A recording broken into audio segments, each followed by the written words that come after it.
We take the information you need to know, extract the crucial insights, really making sure you understand what matters Yeah. and why it should matter to you. And today, we're jumping straight into the deep end with David Goggins. We're using excerpts from his book, Can't Hurt Me. This isn't gentle self-help, folks. No, definitely not. It's raw. It's about transforming pain, hardship into, well, power, mental toughness, discipline. Right. So our mission here is pretty clear. We want to pull out the biggest lessons from Goggins, his story, his message, give you takeaways you can actually use. Think of it as your crash course in building some serious mental strength. And the core message, it hits hard. Goggins basically says, you are in control way more than you think. Your mind, that's your strongest muscle. It's time to stop settling. Okay, let's get into it. This sounds intense. You mentioned something Goggins calls the accountability mirror. What exactly is that? It's not just like looking in the mirror. Not at all. It's way deeper. It was this nightly ritual for him, standing there, confronting everything, the good, the bad, the ugly, no hiding. Facing his truth head on. Exactly. But the key part wasn't just seeing it, it was what he did next. Ah, the sticky notes. I read about those. They sound pretty brutal. Brutal is the word. These weren't feel-good affirmations. Think, you're fat, you're lazy. But then, crucially, right next to it, here's what you're going to do about it. Wow. So the honesty paired directly with the action plan. Precisely. It's that immediate connection. You see the flaw, the brutally honest flaw, and bam, there's the concrete step. Tomorrow, run X miles. Tonight, prep meals. No room for excuses. It sort of short circuits that loop of just feeling bad about something without actually changing it. That's it. It forces you into action. And you can see how this applies, right? Yeah. Maybe not that level of intensity for everyone, but the principle. Identify the issue, define the very next step. That directness is powerful. Cuts through self-deception. Makes you own it. It really does. And it ties back to that core idea. Real growth starts with being radically honest with yourself. Can't fix what you won't face. Okay, moving on. Callous your mind. That's another big Goggins concept. It's a strong image. It is. The analogy is perfect, really. Like, physical work makes your hands tough, builds calluses.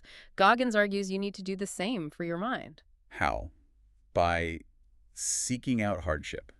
Essentially, yes. Oh, cool. By deliberately exposing it to resistance, to discomfort. It's not about punishment. It's about training, building mental resilience. So like his examples, the cold showers, the crazy long runs, pushing way past the point where you want to quit. Exactly those things. Choosing the harder option intentionally. What's interesting is it's like you're recalibrating your brain's definition of hard. You're teaching it that it can handle more. Right. Yeah. Each time you push through that discomfort, you're doing a mental rep, building that capacity, proving to yourself, tangibly, that your limits are further out than you thought.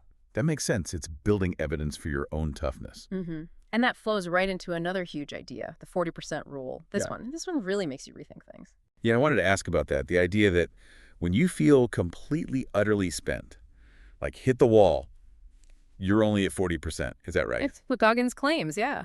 Based on his own, extreme experiences, he argues that feeling that I'm done signal, that's your mind trying to protect you, but it kicks in way too early. So most people stop there, at that 40% mark. Most people listen to that voice, absolutely. The discomfort hits, the brain says, stop, and we stop. But Goggins is saying, train yourself to ignore that first alarm, or at least question it. Question it, push past it, recognize it for what it is, often a premature warning.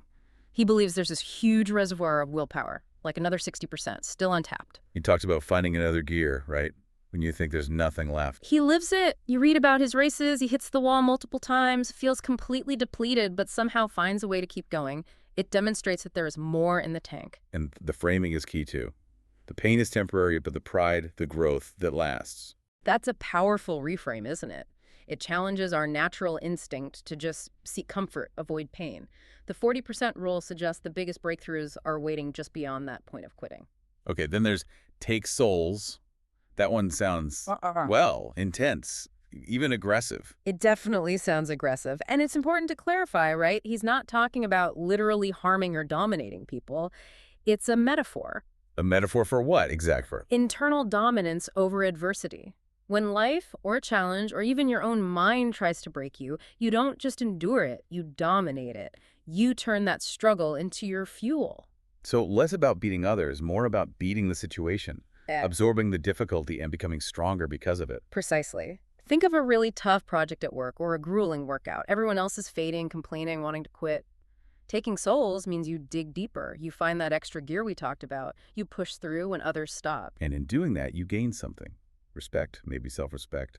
Power, but internal power. Earned resilience. That's what it is. It's the strength you forge by refusing to quit when quitting seems like the only option. It's a mindset of defiance against the difficulty itself. That really makes you think, doesn't it? When you face something hard, do you try to survive it, or do you try to, own it, learn from it, take its soul? It's a great question to ask yourself, which leads nicely into the next idea, building a calloused identity. This feels like the culmination of all these practices. Right. The end result of the accountability mirror, callousing the mind, the 40% rule. Exactly. Goggins often contrasts how most people chase comfort, ease, the path of least resistance, while he deliberately runs towards the hard stuff. His identity wasn't handed to him. It was forged in the fire, so to speak. Absolutely. Forged through incredible suffering, yes, but also relentless discipline and that brutal honesty we started with. It wasn't about talent. It was about effort and overcoming. So the takeaway is, Yeah. your best self, your strongest identity isn't found, it's built through the struggle. That's the core of it. It's constructed piece by piece. Every time you choose the hard path, every time you push past perceived limits, it's about who you become through the challenges. And this all kind of boils down to his big mantra, doesn't it? Stay hard. It's so simple. Simple, but incredibly powerful once you understand the layers underneath. Stay hard isn't about a destination. It's the commitment to the process. It's ongoing. It means keep pushing, keep growing, keep fighting complacency, no matter what. Right. It's about discipline being the foundation, not just waiting for motivation, which comes and goes. It's about owning your past, all of it, the good and the bad. And using it as fuel, not letting it define you or hold you back. Exactly. Accepting that setbacks happen, discomfort is unavoidable, but your response is what matters. That's what shapes you. That's staying hard. So, wrapping up this deep dive, Mm-hmm.